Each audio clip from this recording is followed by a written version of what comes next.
No mami, ale na to nemáme peníze. Na co? Ukradneme. Začíná více, když se to nastává. Začíná mít nějaký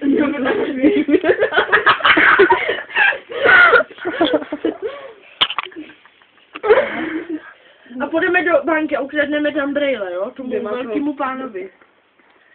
Víš? Tomu velkému pánovi ukradneme brejle za 100 milionů. Dobře. Kolik ty operace? 20. No, tak to máme ještě něco zbyde. Třeba na nový kalhoty. Až mi je ustředil, že? Máme je! Dobře, už jsme je našli. Našel jsem je. Včera, ty jsi fešák. Ale počkej, já se nejdřív musím zkusit. A teď je rozbiju kartu, jo? Ne, mami, to by nesedej. Mně slušej víc. Podívej se. Víš, mě jdou takový... To potřebuji víc na hlavu. Jde. Tak.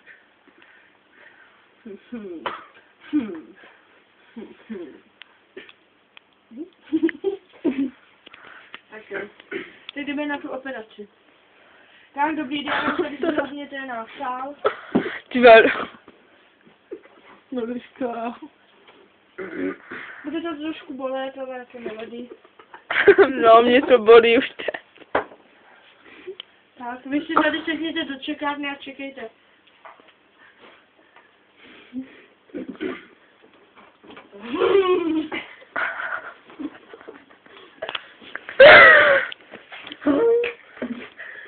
A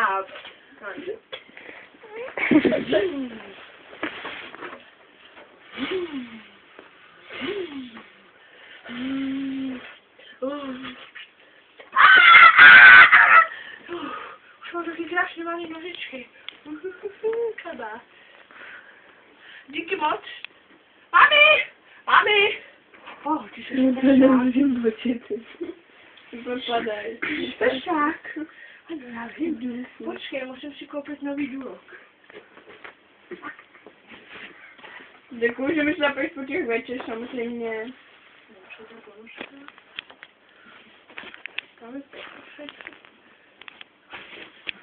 Co je to na co? To se bude chodit. Nevím na co, ale všechno je praktické. Šňůra. Pečný. Mami, podívej se, kdyby ještě neutrhli upečný šnůru. Ne, zákupec. Spíš. Máme doma. Měl jsi znamená dlouhé péro. Protože mi to splývalo s kalhotama, že? No, oni zapomněli na péro, ale na kalhoty mi vykašpali. Tak já se ho obmotám kolem krku. Počkej, mami, ty kam padáš? Mami! No, teďka ty spadla sála. A ji musím držet. A tebe musím zvednout.